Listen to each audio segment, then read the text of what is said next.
Hi, folks. My name is Earl Walton. I'm the Global Director of Coaching and Training here at Ironman, and I am very lucky today to have Matt Russell, professional triathlete, here with me at our offices in Tampa. So Matt is here to talk coaching with me. He's coming off an incredible victory this year in Lake Placid. He's gone from 18 years old volunteering and handing out water bottles to be the Ironman Lake Placid champion. Congratulations. And an incredible comeback this year. This year we're going to talk a little bit about coaching though. So in the last month, you announced that you've hired a coach after how many years of competing? Since I started in 2010, so it's been a while. 9 years of setting your own schedule. Now you've got your own coach.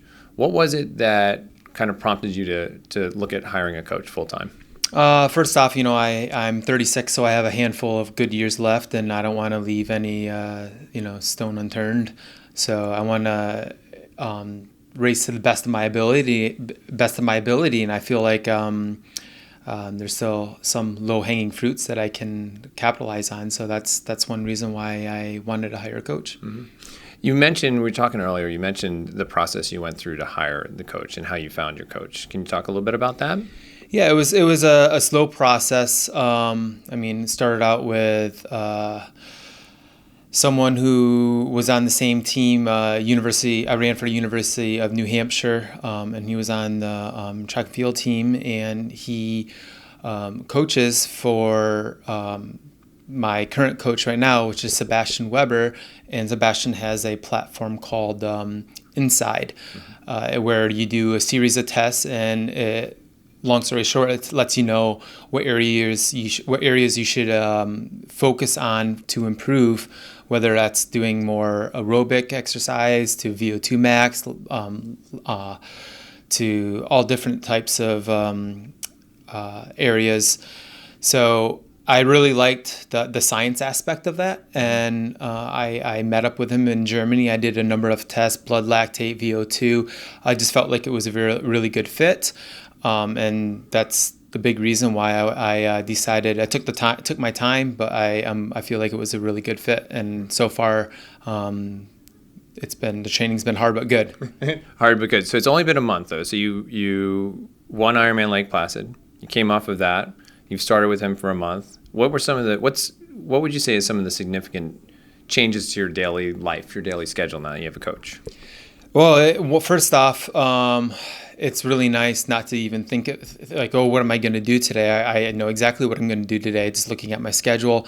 It's great for the whole family too. I even have Sundays is typically a family day, which is awesome. My wife's really happy about that.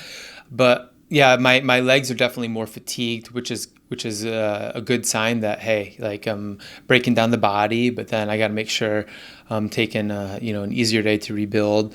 But so it's been a process, and it's not necessarily am I going to get fast right away? It's going to be a process, and I know that might take some time, but already, within the first month and a half or so working with them, I feel like I've been taking steps in the right direction. That's great. Do you feel like are you learning, as a self-coached athlete for so many years, like you mentioned the testing and the science behind it, do you feel like there's a big learning step that you're able to take?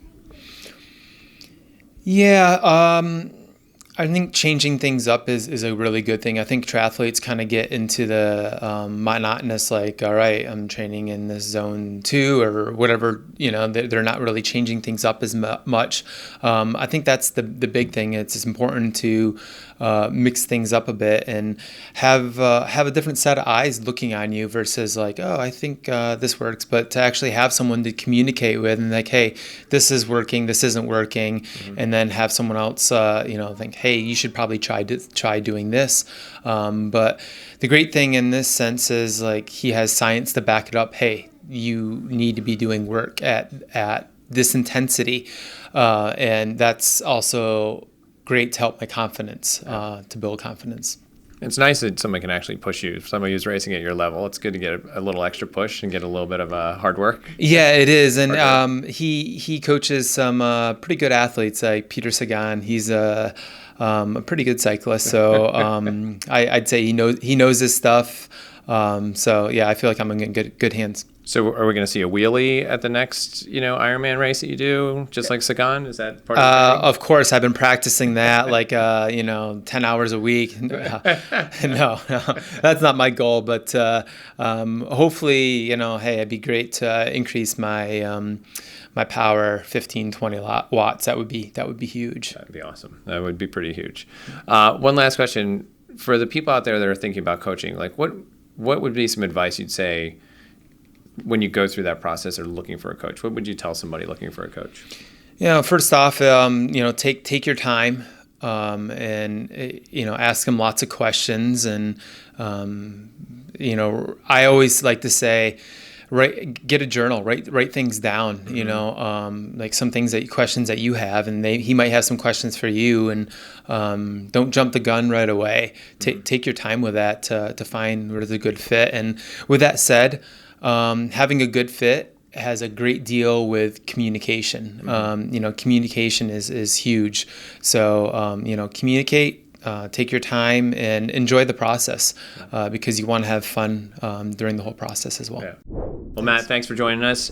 Folks, if you're looking for a coach, follow Matt's advice. If you're looking to watch some great racing, look for Matt. And it's Matt. What's your Instagram if I'm looking for it? Matt Russell Try. Matt Russell Try. So at Matt Russell Try. You can take a look, and we'll follow you as you go racing. Thanks, Matt. Thank you.